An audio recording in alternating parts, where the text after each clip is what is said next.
Good morning student, this is क्रांति sir. और आज के क्लास में हम लोग स्टडी करने वाले हैं एक समान आवेशित गोले के कारण निकट बिंदु पर विद्युत क्षेत्र। ओके, तो पिछले क्लास में हम लोगों ने एक समान रूप से आवेशित खोखले गोले के कारण अंदर और बाहर इलेक्ट्रिक फील्ड कैलकुलेट किया था। आज के क्लास में हम लोग एक समान रूप से आवेशित ठोस गोले के कारण कैलकुलेट करेंगे इलेक्ट्रिक फील्ड गोले के बाहर और गोले के अंदर। अब सवाल ये हो रहा है कि आखिर खोखले गोले और ठोस गोले में क्या अंतर है। तो कल आपने देखा था कि अगर आप खोखला गोला लेते हैं तो इसके द्रव्यमान का जो वितरण होता है वो केंद्र से r दूरी पर जो इसकी परिधि होती है वही होता है। मतलब अगर आप स्मॉल r बराबर कैपिटल R पर जाते हैं तभी आपको द्रव्यमान मिलता है। अगर आप r से ज्यादा है, इस कैपिटल R से ज्यादा दूरी पर है, मतलब आप बाहर हैं या अंदर हैं, तो आपको वहां कोई द्रव्यमान नहीं मिलेगा। और यदि आप कोई भी चार्ज देते थे इस सिस्टम को, खोखले गोले को, तो वो उसके सतह पर जाकर वितरित हो जाता था, क्योंकि सतह पर ही इसका द्रव्यमान था। तो आवेश कहां रह सकते हैं? जहां द्रव्यमान होता है ना, वो जाकर रुकेंगे। लेकिन अगर आप ठोस गोला लेते हैं तो ठोस गोला में द्रव्यमान का जो वितरण होता है वह r बराबर 0 से r बराबर कैपिटल R के बीच डिस्ट्रीब्यूटिव द्रव्यमान होते हैं। तो इसका मतलब अगर आप इस पर चार्ज दे रहे हैं तो चार्ज का वितरण इस गोले के केंद्र से इस गोले की परिधि तक एक समान रूप से हो जाएगा। तो इसका मतलब है कि अब इसके अंदर अगर आप जा रहे हैं गोले के तो आपको चार्ज वहां मिलेगा, जबकि आपने देखा था एक खोखले गोले के लिए उसके अंदर में कोई चार्ज उपस्थित नहीं रहता था। तो ठोस गोले का मतलब क्या हुआ? ठोस गोले का मतलब है कि अगर आप ठोस गोला को चार्ज कर रहे हैं तो चार्ज का डिस्ट्रीब्यूशन गोले के केंद्र से गोले के सतह तक एक समान रूप से वितरित होता है। जबकि अगर आप खोखला गोला लेते हैं तो आवेश का वितरण केवल इस गोले के किनारों पर अर्थात इस गोले के सतह पर ही वितरित होता है। यही आपको कंसेप्ट यहां पर है और इसी कंसेप्ट को लेकर आप क्या करेंगे, आगे बढ़ेंगे। ओके, तो चलिए हम शुरू कर रहे हैं। और टॉपिक क्या है? एक समान आवेशित ठोस गोले के कारण निकट बिंदु पर विद्युत क्षेत्र, electric field due to charge solid sphere. Okay, हमने यहां पर क्या लिया है? आप यहां पर देखेंगे एक सॉलिड स्फीयर ठोस गोला लिया है। मैंने कहा कि इसके आवेश का जो वितरण होगा केंद्र से लेकर इसके सतह तक एक समान रूप से होगा। तो ये हमने एक गोला लिया है जिसको हमने आवेशित किया है, जिसकी त्रिज्या कैपिटल R है और इस गोले पर आवेश कितना है? कैपिटल Q है। गुड। अब देखिए, अगर यहां पर एक समान रूप से वितरित आवेश है तो एक राशि आप डिफाइन कर सकते, क्वांटिटी डिफाइन कर सकते, जिसको हम लोग बोलते हैं चार्ज डेंसिटी या वॉल्यूम चार्ज डेंसिटी। क्या बोल सकते हैं? वॉल्यूम चार्ज डेंसिटी, क्योंकि ठोस गोले के पास केवल क्षेत्रफल ही नहीं होता है बल्कि वॉल्यूम भी होता है, जबकि खोखले गोले के पास केवल सतह का क्षेत्रफल होता था। तो वॉल्यूम चार्ज डेंसिटी को यदि आप डिफाइन करेंगे तो रो बराबर होगा Q टोटल आवेश और बटा इस जो बॉडी पर आपने चार्ज दिया है उसका ज्योमेट्री। और उसकी ज्योमेट्री क्या होगी? क्योंकि ये बॉडी अगर ठोस है तो 3 डायमेंशनल है तो इसके पास वॉल्यूम होगा और वॉल्यूम चार्ज डेंसिटी रो बराबर हो जाएगा तो टोटल चार्ज Q बटा इस गोले का आयतन या गोले का वॉल्यूम, जो कि होता है 4/3 पाई कैपिटल RQ, जहां कैपिटल R इसका क्या है? रेडियस है। ओके, तो यहां पर आपने एक गोला लिया है, मैं इसको एक्सप्लेन कर देता हूं। ऊपर के चित्र में आपने एक R त्रिज्या का गोला लिया है जिस पर आवेश का घनत्व या वॉल्यूम चार्ज डेंसिटी रो आपने ली है।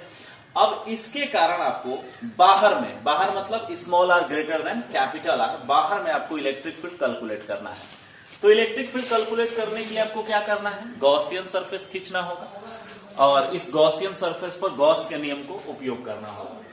तो सेम कंसेप्ट है जैसे पहले था। आपने क्या किया? स्मॉल r त्रिज्या का एक गॉसियन सरफेस ले लिया। देखिए, सेंटर से आपने स्मॉल r त्रिज्या का, ये स्मॉल r है डिस्टेंस, स्मॉल r त्रिज्या का एक स्फेरिकल गॉसियन सरफेस खींचा ताकि आप इस स्फीयर को इनक्लोज कर सके। ये आपने बाहर लिया है, इसलिए हम बाहर की गणना कर रहे हैं, अभी अंदर की गणना हम आगे करेंगे। इस पर आपने क्या किया? एक छोटा सा चार्ज एलिमेंट, छोटा सा एरिया एलिमेंट लिया है dA।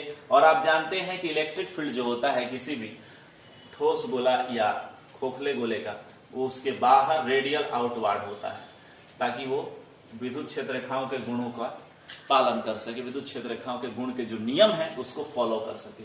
तो अगर आप इस पैच पर आते हैं, इस छोटे से एलिमेंट्स पर आते हैं जिसका एरिया डीए है, तो इस एलिमेंट पर इलेक्ट्रिक फील्ड और डीए दोनों रेडियल आउटवर्ड होंगे, बाहर की ओर होंगे, सेम डायरेक्शन में होंगे। इसके कारण इन दोनों का जो डॉट प्रोडक्ट होगा, जो आपको फ्लक्स प्रदान करेगा, वो डॉट प्रोडक्ट ई डॉट डीए जो होगा वो मैक्सिमम होगा।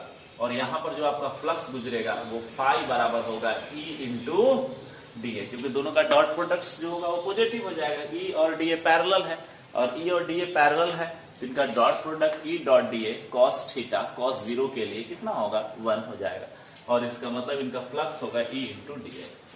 इसी बात को मैंने यहां पर लिखा है। सबसे पहले मैंने गोले को एक्सप्लेन किया है, गोला कैसा लिया है। तो ऊपर के चित्र में एक समान रूप से आवेशित कैपिटल आर त्रिज्या का एक आवेशित गोला लिया, जिसका आवेश घनत्व कितना है, रो है, रो बराबर क्यू बटा 4/3 पाई आर क्यू है।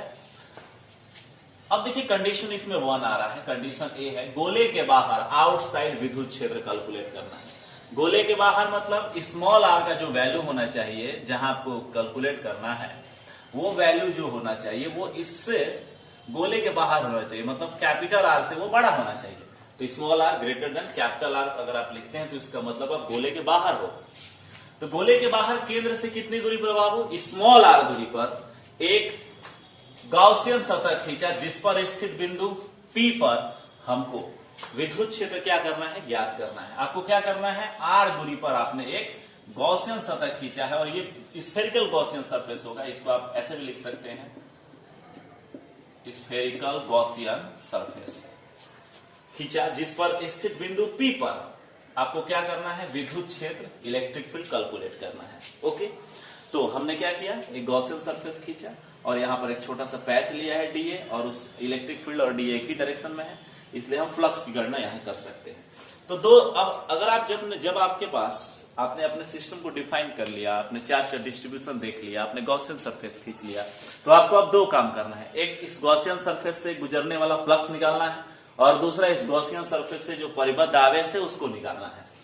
तो गॉसियन सरफेस द्वारा इलेक्ट्रिक फ्लक्स कितना गुजर रहा है, तो फाई ई फ्लक्स का परिभाषा है सर्किल इंटीग्रेशन, मतलब पूरे सरफेस के लिए इंटीग्रेशन, बराबर ई डॉट डीए, चूंकि सरफेस इंटीग्रेशन बोला जाता है, ई डॉट डीए। चूंकि ई और डीए दोनों पैरेलल हैं, चूंकि यहां पर लिखेंगे ई वेक्टर पैरेलल है डीए वेक्टर का, इसलिए क्या हो जाएगा, ई डॉट डीए, ई डीए होगा। ई कांस्टेंट है, क्योंकि वो केवल किस पर डिपेंड करेगा, स्मॉल आर पर डिपेंड करेगा, दूरी पर डिपेंड करेगा। ई को हमने बाहर निकाल दिया, और इंटीग्रेशन क्या हो गया, डीए हो गया। ई इंटू डीए का इंटीग्रेशन कितना होगा, डीए क्या है, सरफेस एरिया हो गया इसका, किसका, सॉरी इसका गॉसियन सरफेस का एरिया हो गया, क्योंकि डीए मतलब एरिया हो पा रहा है। और अगर आप छोटे छोटे ऐसे पैच बनाओगे तो ये आपको क्या करेगा, ये इस गोले का सरफेस एरिया देगा। तो ये कितना होगा, surface area 4 pi r square. तो इस प्रकार से आपने क्या किया, फ्लक्स की गणना कर दी, और इलेक्ट्रिक फ्लक्स आया E into 4 pi small r square. कोई दिक्कत, इस लाइन को हम मिटा देते हैं, नहीं तो आप लास्ट में क्या करोगे, लिख ही लोगे इसको लिखने की जरूरत नहीं है। ये वाला जो लाइन है ये मैंने बस विजुअलाइज करने के लिए दिखाया था। अब हम आपको आ रहे हैं, थोड़ा सा मैं कैमरा को घुमा देता हूं इस साइड में, और हम थोड़ा सा इधर आ जाते हैं, इधर वाले व्यू को ले लेते हैं। ठीक है, वेट जस्ट अ मिनट।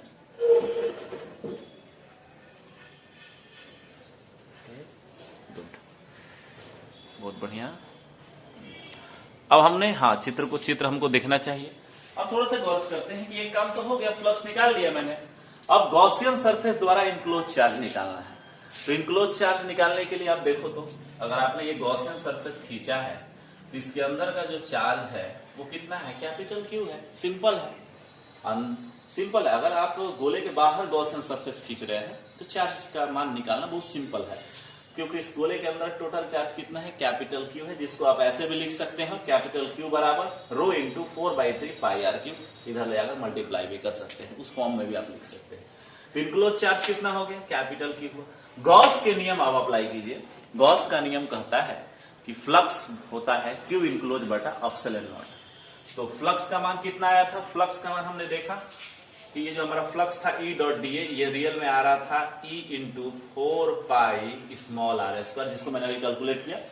वो उस साइड है तो दिखेगा नहीं, और Q इनक्लोज कैपिटल Q है, रख दीजिए यहाँ पर। यहाँ रखिए E into 4 pi small r square, और यहाँ रखेंगे कैपिटल Q बटा एप्सिलॉन नॉट। E जस्ट का तस यहीं पर यही निकालना है, 4 पाई r स्क्वायर नीचे चला गया, E बराबर इलेक्ट्रिक फील्ड आया Q बटा 4 pi epsilon not r square. Strange, अद्भुत, जस्ट लाइक जैसे पॉइंट चार्ज लग रहा है कि जैसे पॉइंट चार्ज ही हो, जैसे लग रहा है कि समस्त जो उसका आवेश है इस गोले का यह इसके केंद्र पर रखा गया है, और यह किस रूप में है, बिंदु आवेश के रूप में है। तो अगर आप यहाँ कैपिटल Q दिखा रहे हैं, आप यहाँ पर भी कैपिटल Q दिखाएंगे, कोई अंतर नहीं होगा, क्योंकि ऐसा व्यवहार करेगा जैसे समस्त आवेश इसके कहाँ है, केंद्र पर है। और यही क्या है, सेल थ्योरम, मैंने इससे पहले वाले क्लास में बताया था। तो अगर आप गोले के बाहर है, चाहे वो गोला खोखला हो या ठोस हो, समस्त आवेश ऐसा व्यवहार करता है जैसे वो गोले के केंद्र पर हो, व्यवहार करता है, ध्यान रखिएगा, होता नहीं है। तो सेल थ्योरम जो है वो ठोस गोले और खोखले गोले दोनों के लिए लागू होता है। अब देखिए ये पॉइंट चार्ज की तरह व्यवहार कर रहा है, मतलब इसका सारा व्यवहार पॉइंट चार्ज की तरह होगा अगर आप इसके बाहर उपस्थित हैं। अंदर में कॉम्प्लेक्स हो जाएगा, अंदर के लिए हम बात नहीं कर रहे हैं।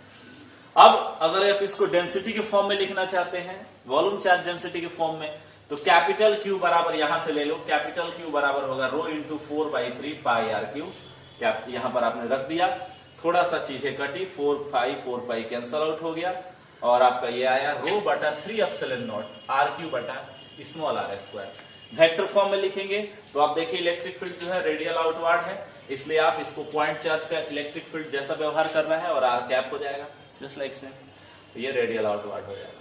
तो इस प्रकार से आपने क्या देखा, आपने देखा कि ठोस गोले के बाहर विद्युत क्षेत्र ऐसा व्यवहार करते हैं जैसे ठोस गोला एक पॉइंट चार्ज की तरह हो, और यह पॉइंट चार्ज गोले के सेंटर पर रखे गई हो, है ना। मतलब यहां से नहीं, ऐसा नहीं, मतलब यहां पर जो आवेश है वो ऐसा व्यवहार करेगी जैसे वो यहां है ही नहीं, वो सेंटर पर है। तो मुझे ऐसे, जहां तक आपको याद होगा, आपने कल पढ़ाई की होगी, तो खोखले गोले और ठोस गोले का व्यवहार बाहर के लिए, गोले से बाहर के लिए एकदम सेम होता है। अगर आप इसका ग्राफ भी प्लॉट करेंगे तो एकदम सेम आएगा, लेकिन अंदर में व्यवहार जो होता है वो चेंज हो जाता है। पतले गोले के अंदर इलेक्ट्रिक फील्ड 0 होता है, खोखले गोले के अंदर, जबकि ठोस गोले के अंदर इलेक्ट्रिक फील्ड 0 नहीं होगा, क्योंकि आप देखिए यहाँ पर चार्ज का डिस्ट्रीब्यूशन 0 नहीं है। अंदर में भी चार्ज क्या है, उपस्थित है। तो अब हम लोग थोड़ा सा देख लेते हैं क्या, कि अंदर में इलेक्ट्रिक फील्ड का मान क्या होगा, और उसके लिए मैं क्या करूंगा, थोड़ा सा अपने टॉपिक को थोड़ा सा चेंज करूंगा, और वो चेंज हो जाएगा क्या, तो ए था गोले के बाहर, तो बी में हो जाएगा गोले के अंदर। ओके स्टूडेंट्स, तो हमने अपने गियर को थोड़ा सा स्विच कर लिया, और हमने ए में कैलकुलेट किया था गोले के बाहर। अब हम लोग गोले के अंदर विद्युत क्षेत्र की गणना करने वाले हैं, और उसके लिए मैंने एक डायग्राम भी खींचा है। तो गोले के अंदर जब हम पहुंचते हैं तो एक कॉम्प्लेक्सिटी हमारे पास आती है, और वो कॉम्प्लेक्सिटी होती है इनक्लोज चार्ज का मान निकालना। क्योंकि अगर आप गोला, ये मान लीजिए आपका गोला है और इसके आप अंदर कहीं पर हैं, तो ये बाहर वाला चार्ज, तो जो ये अंदर वाला भाग है यही ना केवल आपको इनक्लोज करेगा चार्ज को, बाहर वाले भाग तो इनक्लोज करेंगे नहीं। तो जैसे एग्जाम्पल के तौर पर आप यहाँ पर एक गोला ले लो, और इसके अंदर आप यहाँ पर हो, तो चार्ज का अगर एक समान डिस्ट्रीब्यूशन है, तो यहां पर आप एक गॉसियन सरफेस खींचो, क्योंकि इस बिंदु पर आपको इलेक्ट्रिक फील्ड निकालना है। तो इस गॉसियन सरफेस द्वारा केवल इतना ही चार्ज इनक्लोज होगा, ये बाहर वाले चार्ज का कोई भी कंट्रीब्यूशन इलेक्ट्रिक फील्ड में नहीं होगा। तो यहां पर कॉम्प्लेक्सिटी यही है कि आपको इनक्लोज चार्ज का मान आप कैसे निकालेंगे, ठीक है, यही आपकी कॉम्प्लेक्सिटी है। तो सबसे पहले मैं चित्र को एक्सप्लेन कर देता हूं। तो सबसे पहले आपने एक ठोस गोला ले लिया है, ये देखिए, ये बड़ा वाला जो सॉलिड लाइन दिखा है ना, ये ठोस गोला है। अब इस ठोस गोले पर कुल चार्ज आपने कितना दे दिया, कैपिटल Q दे दिया, और इसकी वॉल्यूम चार्ज डेंसिटी जो होगी वो होगी Q बटा 4 पाई बटा 3 R कैपिटल R क्यू, क्योंकि इसकी त्रिज्या कितनी है, कैपिटल R है। सिमिलरली जैसे पहले था, charge density, volume charge density Q बटा 4/3 पाई कैपिटल R क्यू, और इस पर चार्ज कितना हो गया, कैपिटल Q हो गया। अब आपको इसके अंदर, इस गोले के अंदर एक बिंदु P लेना है, जहां आपको इलेक्ट्रिक फील्ड का मान कैलकुलेट करना है। तो आपने इसके अंदर P ले लिया, स्मॉल p यहां पर, और यहां से आप एक स्फेरिकल गॉसियन सरफेस खींच रहे हैं, खींचा आपने, देख रहे हैं, जिसको हमने गॉसियन सरफेस बोला है, या स्फेरिकल गॉसियन सरफेस होगा। अब ये गॉसियन सरफेस जो है, इसकी त्रिज्या कितनी है, स्मॉल r है, लेकिन इस बार स्मॉल r छोटा है किससे, कैपिटल R से, क्योंकि आप गोले के अंदर है। तो स्मॉल आर त्रिज्या के गॉसियन सरफेस खींच दिया। अब इस गॉसियन सरफेस द्वारा कितना क्षेत्र इनक्लोज होगा, कितना आवेश इनक्लोज होगा, तो यही ना आवेश इनक्लोज होगा, यही क्षेत्र का आवेश में इनक्लोज होगा। तो अगर आप इस क्षेत्र में या इस आयतन में उपस्थित आवेश का मान निकाल लेंगे तो आपको इनक्लोज चार्ज मिल जाएगा, और इनक्लोज चार्ज मिल गया तो आपका सारा काम आसान हो जाएगा। तो यहां पर सबसे पहले देखिए, गोले के अंदर इनसाइड में विद्युत क्षेत्र small r less than capital r के लिए। तो गोले के बाहर, गोले के अंदर, इस बार बाहर नहीं बल्कि कहां लेना है, गोले के अंदर केंद्र से कितनी दूरी पर, स्मॉल आर दूरी पर, गोले के अंदर स्मॉल आर दूरी पर, केंद्र से दूरी पर गॉसियन सतह खींचा है। गॉसियन सतह हमने क्या कर दिया है, खींच दिया है, जिस पर बिंदु, जिस पर स्थित बिंदु P पर, जिस पर स्थित बिंदु P पर हमें क्या निकालना है, विद्युत क्षेत्र ज्ञात करना है। ये वही बात है जो मैंने पहले लिखी थी। अब गॉसियन सरफेस द्वारा इलेक्ट्रिक फ्लक्स कितना परिबद्ध हो रहा है, ध्यान देंगे, गॉसियन सरफेस द्वारा इलेक्ट्रिक फ्लक्स, तो गॉसियन सरफेस ये ना है डॉट डॉट लाइन वाला। अब इसके द्वारा इलेक्ट्रिक फ्लक्स कितना परिबद्ध होगा, तो सबसे पहले देखो इलेक्ट्रिक फील्ड कितना है, E है, और यहां पर हमने छोटा सा एलिमेंट लिया है dA, तो सिंपल है E डॉट dA। और देखो दोनों क्या है, पैरेलल ही है, रेडियल आउटवार्ड ही है, इसलिए E और dA पैरेलल होंगे, तो इसका मान होगा E into integration dA। E को बाहर निकाल दिया, इंटीग्रेशन कितना हुआ, dA, और तुम जानते हो dA क्या है, गॉसियन सरफेस का एरिया है, और वो कितना होगा 4 पाई स्मॉल आर स्क्वायर, क्योंकि वो गोला है, तो E into 4 pi small r square. Similarly जैसे पहले था, कोई डाउट इसमें, कोई भी चेंजिंग नहीं है, बस हम केवल गोले से बाहर ना होकर गोले के किधर आ गए हैं, अंदर आ गए हैं। ओके, अब हम चल रहे हैं अपने सबसे कॉम्प्लेक्स वर्क को करने के लिए, और वो वर्क हमारा क्या है, गॉसियन सरफेस द्वारा इनक्लोज चार्ज का मान निकालना। गुड, तो चलिए भाई, गॉसियन सरफेस द्वारा इनक्लोज चार्ज कैसे निकालेंगे, तो गॉसियन सरफेस द्वारा इनक्लोज चार्ज हमको निकालना है।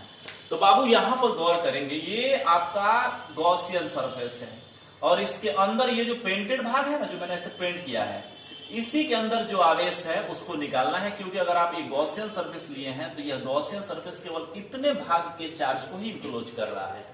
तो कैसे निकालेंगे, आप जानते हो कि इकाई आयतन में आवेश का मान कितना है, रो है, बराबर Q बटा 4/3 पाई आर क्यूब, क्योंकि वॉल्यूम डेंसिटी क्या होती है, वॉल्यूम चार्ज डेंसिटी। इसका मतलब होता ही है कि इकाई आयतन में कितना आवेश है। अगर इकाई आयतन में आवेश का मान रो है, और अगर आप इस गॉसियन सरफेस द्वारा परिबद्ध आयतन को निकाल लेते हैं और रो के साथ गुना करते हैं, तो आपको इनक्लोज चार्ज मिल जाएगा। तो इनक्लोज चार्ज कितना होगा, रो मतलब इकाई आयतन में उपस्थित आवेश, और इनक्लोज स्फीयर, जो वॉल्यूम ऑफ इनक्लोज स्फीयर, जो स्फीयर इनक्लोज कर रहा है इस चार्ज को, उसका क्या निकालेंगे, वॉल्यूम निकाल लेंगे, और दोनों को मल्टीप्लाई कर देंगे। समझिएगा, जैसे एग्जांपल के तौर पर यहां पर आपका पेन है, अब मान लीजिए इसकी डेंसिटी हमको मालूम है, तो पेन के इतने भाग की हमको द्रव्यमान निकालना है, इतने भाग का हमको मास निकालना है, तो इतना भाग का हम लेंथ ले लेते हैं और डेंसिटी से क्या करते हैं, मल्टीप्लाई कर देते हैं। उसी प्रकार से इसके अंदर उपस्थित आवेश निकालना है, तो आवेश घनत्व को लेते हैं, और इस ये जो भाग है जिसके अंदर हमको आवेश घनत्व, आवेश का मान निकालना है, उस भाग का आयतन आवेश घनत्व से गुना कर देते हैं।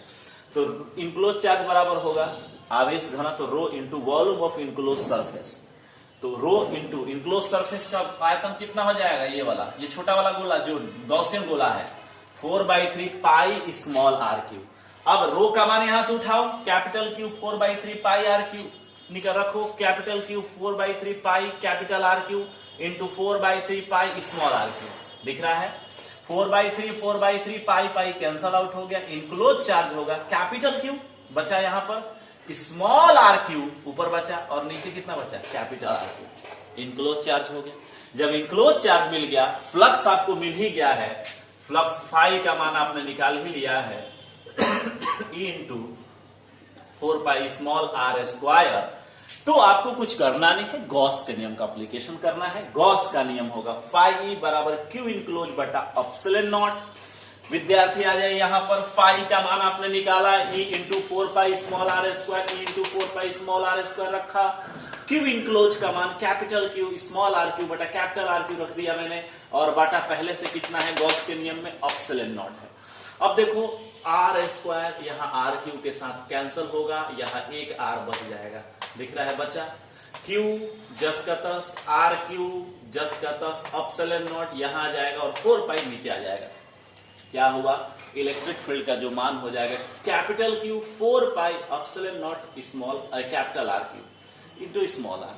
अब यहां पर गौर करो, ये जो जितनी क्वांटिटी इस कोष्ट में है, पैरेंथेसिस में है, वो क्वांटिटी कांस्टेंट है। कैसे कांस्टेंट है, capital Q constant, 4 pi constant, epsilon not constant, और गोले का रेडियस क्या चेंज हो रहा है थोड़े, वो भी क्या है, कांस्टेंट है। तो गोले का रेडियस भी क्या है, कांस्टेंट है। तो ये पूरी जो क्वांटिटी है कांस्टेंट है।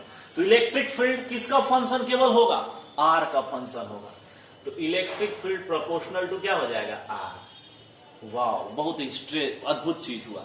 तो इसका मतलब है कि इलेक्ट्रिक फील्ड आर का फंक्शन हो गया, आर का समानुपाती हो गया। जबकि हम लोग देख रहे थे गोले के बाहर वो 1/r² का फंक्शन होता था, लेकिन यहां पर किसका फंक्शन हो गया, आर का हो गया। इसका मतलब है कि यदि आप गोले के अंदर केंद्र से आगे बढ़ रहे हैं, केंद्र से सतह की ओर जा रहे हैं, तो रेखीय रूप से आपका इलेक्ट्रिक फील्ड क्या होगा, चेंज होगा, बढ़ेगा, रेखीय रूप से इलेक्ट्रिक फील्ड इंक्रीज करेगा। ओके, ये आपका इलेक्ट्रिक फील्ड का मान हो गया। वेक्टर फॉर्म में लिखेंगे तो कुछ करेंगे नहीं, रेडियल आउटवर्ड होता है, तो ई वेक्टर यहां लगाएंगे तो ये क्वांटिटी तो कांस्टेंट है, तो किस पर वेक्टर लगाएंगे, स्मॉल आर पर। इसका मतलब रेडियल आउटवर्ड होगा फील्ड लाइन। तो अंदर भी फील्ड लाइन कैसे होंगे, रेडियल आउटवर्ड होगा, ऐसे होगा, ऐसे होगा, ऐसे होगा, रेडियल आउटवर्ड हो जाएगा। ओके, समझ में आ रहा है, मैं मिटा देता हूं, नहीं तो आप लोग इसको छापने लगेंगे। अब थोड़ा सा गौर करते हैं, थोड़ा सा कंडीशन अप्लाई कर देते हैं कि अगर आप ठोस गोले, आवेशित ठोस गोले के सेंटर पर बैठ गए, तो एट सेंटर पर क्या होगा, स्मॉल आर का मान कितना हो जाएगा बाबू, सेंटर पर स्मॉल आर कितना हो जाएगा, 0। जैसे स्मॉल आर 0 होगा, फॉर्मूला इस्तेमाल कीजिए, ई बराबर capital q 4 pi epsilon naught capital r cube small r 0। तो ये पूरी क्वांटिटी क्या होगी, 0। तो सेंटर पर इलेक्ट्रिक फील्ड कितना होगा ठोस गोले के लिए, 0। खोखले गोले के सेंटर पर इलेक्ट्रिक फील्ड कितना होता था, 0। लेकिन खोखले गोले के हर एक अंदर में कहीं पर भी इलेक्ट्रिक फील्ड 0 होता था। लेकिन यहां पर ऐसा नहीं होगा, क्योंकि आर का मान जैसे ही नन 0 होगा, इलेक्ट्रिक फील्ड भी नन 0 हो जाएगा। सरफेस पर कितना हो जाएगा, अगर आप सरफेस पर आते हैं तो स्मॉल आर कितना हो जाएगा, सरफेस पर स्मॉल आर बराबर कैपिटल आर हो जाएगा, और स्मॉल आर की जब कैपिटल आर रखेंगे, एक आर यहां से कैंसिल हो जाएगा, और इलेक्ट्रिक फील्ड हो जाएगा कैपिटल क्यू बटा 4 pi epsilon naught r square, capital r square. तो ये सरफेस पर हो गया, ये सेंटर पर हो गया, और ये कहीं पर भी उसके अंदर कहीं पर भी, इनसाइड में, आउटसाइड के लिए नहीं, इनसाइड में कहीं पर भी, क्योंकि आउटसाइड के लिए हमने कैलकुलेट कर लिया है। तो इस प्रकार से हमने ये देखा कि किसी भी ठोस गोले के बाहर विद्युत क्षेत्र ऐसा व्यवहार करते हैं जैसे वो पॉइंट चार्ज हो, और वो आर स्क्वायर के इनवर्सली प्रोपोर्शनल डिक्रीज करते हैं। लेकिन अगर आप गोले के अंदर हैं तो फील्ड का जो व्यवहार होता है वो रेखीय तौर पर ई जो होता है वो दूरी के प्रोपोर्शनल हो जाता है, और जैसे जैसे आप सेंटर से दूर जाते हैं सरफेस की ओर, इलेक्ट्रिक फील्ड आपको रेखीय तौर पर बढ़ता है। क्लियर हुआ, और सरफेस पर उसका मान वैसा ही होता है जैसे आप किसी खोखले गोले में है। तो खोखले गोले और ठोस गोले का जो व्यवहार सरफेस पर और उसके बाहर एक जैसा होता है, लेकिन अंदर में उसका व्यवहार डिफरेंस होता है, अलग अलग होता है। अब जब यहां तक हम लोगों ने कंप्लीट कर लिया तो हम थोड़ा सा ग्राफ को प्लॉट करेंगे। ठीक है, थोड़ा सा ग्राफ देखेंगे कि इसके ठोस गोले के लिए इलेक्ट्रिक फील्ड और डिस्टेंस का जो ग्राफ होता है वो कैसा होता है। ओके, तो थोड़ा सा मैं अपने कैमरे को इस साइड कर रहा हूं ताकि यहां का व्यू आ सके, और इस जगह को मैं क्लियर करूंगा। गुड, और यहां पर मैं दिखाऊंगा आपको। तो ये मिटा सकता हूं, आप लोग लिख लीजिएगा, लिखते जाइएगा। अब मैं इसको मिटा दे रहा हूं, ठीक है। तो चलिए हम ग्राफ पर थोड़ा सा चर्चा करते हैं भाई। ग्राफ हमारा कैसा होगा, गुड। तो टॉपिक क्या हमारा हो गया, E R graph, electric field और सेंटर से जो डिस्टेंस है उसके बीच ग्राफ होगा। तो सबसे पहले यहां पर ये देख लो कि मैथमेटिकली वैल्यू कितना होता है इलेक्ट्रिक फील्ड का अलग अलग जगह पर। तो E बराबर 0 हमने निकाला कब, जब स्मॉल आर बराबर कितना है, 0 है।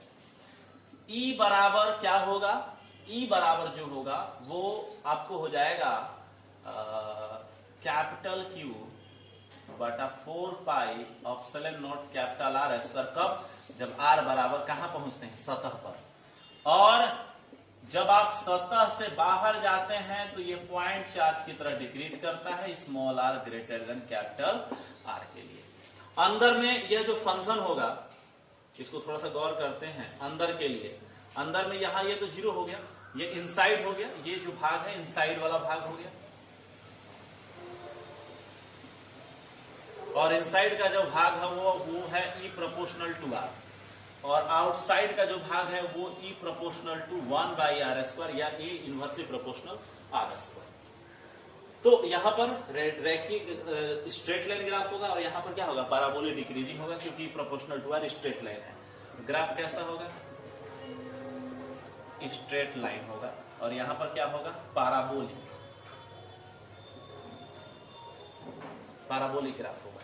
ये इंक्रीज करेगा और ये पैराबोलिक क्या करेगा, डिक्रीज करेगा। क्लियर, यहां तक हो गया। अब हम इस ग्राफ को प्लॉट कर रहे हैं, और प्लॉट करने के लिए थोड़ा सा हम एक गोला ले लेते हैं ताकि मैं इसको अच्छी तरह से दिखा सकूं। थोड़ा सा ध्यान देंगे, कुछ करना नहीं है।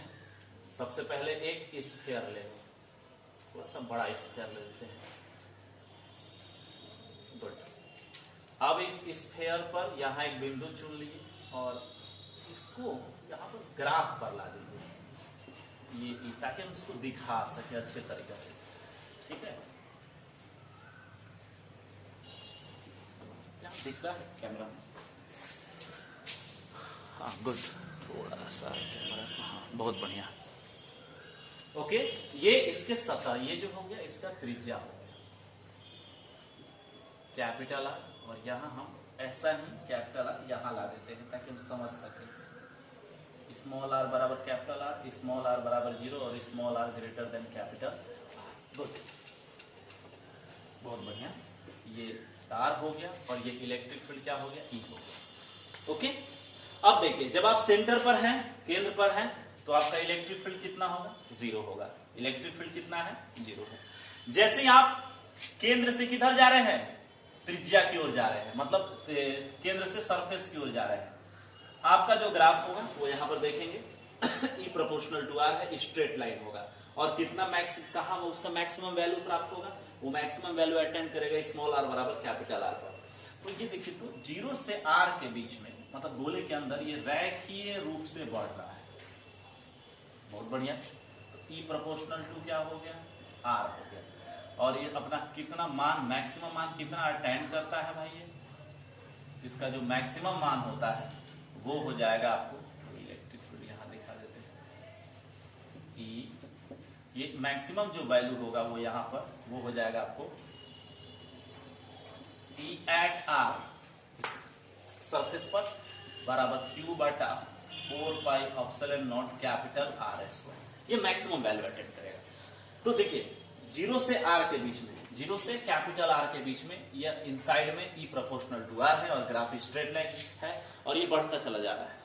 उसके बाद जैसे आप बाहर आते हो, small r greater than capital r के लिए, ये पैराबोलिक क्या करेगा, डिक्रीज करेगा। तो पैराबोलिक क्या करेगा, डिक्रीज करेगा। तो पैराबोलिक मैंने इसको डिक्रीज कर दिया, ई प्रोपोर्शनल टू 1/r²। क्लियर हुआ ग्राफ? देखो, ध्यान से देखना, इसको मैं एक बार पेंटिंग जैसा कर देता हूँ, अब इसके डिस्ट्रीब्यूशन को दिखा देता हूँ। ये 0, r बराबर 0, r बराबर स्मॉल r बराबर कैपिटल आर, और यहाँ स्मॉल r ग्रेटर देन क्या हो गया, कैपिटल आर। देखो, स्मॉल r बराबर 0 पर इलेक्ट्रिक फील्ड 0 है। बहुत बढ़िया, ग्राफ यहां से शुरू हो रहा है। जैसे ही आप सतह की ओर जा रहे हैं, इलेक्ट्रिक फील्ड इंक्रीज कर रहा है। Maximum electric field capital Q बटा 4πε0 r² कैपिटल R², और उसके बाद जैसे आप गोले से बाहर निकल रहे हो, देखो गोले से बाहर निकलने पर इलेक्ट्रिक फील्ड पैराबोलिक डिक्रीज कर रहा है। तो इस प्रकार से इसका क्या हुआ, यह ग्राफ हो गया। ध्यान रखना है ग्राफ को। ग्राफ खींचने के लिए कुछ विशेष नहीं करना होता है, बस उसकी बेसिक मैथमेटिक्स हमको आनी चाहिए, ज्योमेट्री आने की। अगर आपके पास कोई फॉर्मूला है तो उसकी ज्योमेट्री क्या होगी, तो आपने ई का मान r बराबर 0, r बराबर कैपिटल आर और r बराबर ग्रेटर देन कैपिटल आर पर निकाला है, और आपने ये देखा है कि अंदर में इसका व्यवहार ई प्रोपोर्शनल टू r होता है, और बाहर में ही प्रोपोर्शनल 1/r² होता है।